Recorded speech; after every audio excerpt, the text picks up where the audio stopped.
Helping your tween navigate puberty may bring up all sorts of feelings for you as a parent. It may remind you of your own awkward conversations with your parents, or perhaps lack of conversations and needing to fend for yourself. It can be tricky as a parent watching our children make this beautiful transition, but it's a time when kids need lots of correct information and a safe place to come and ask really important questions. My best tips for helping your tween navigate puberty are: start conversations early.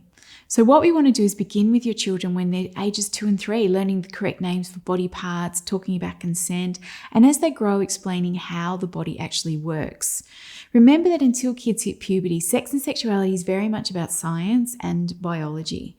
And books are a wonderful way to talk about this topic if you don't know where to start.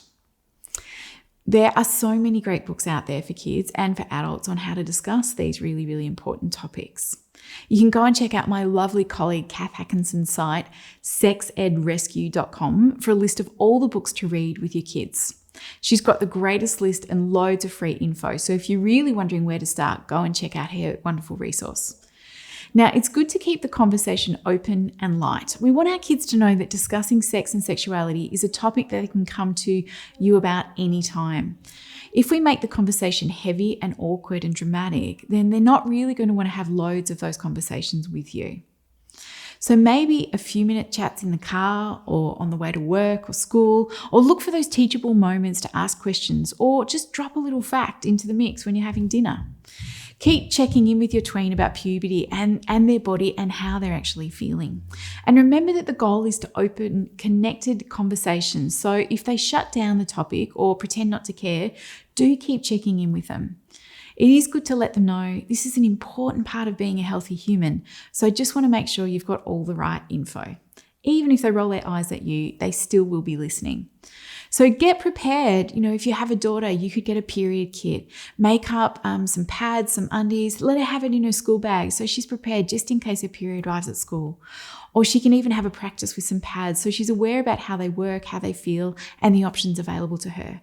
For boys, you might want to discuss erections or wet dreams and what they do if they actually happen.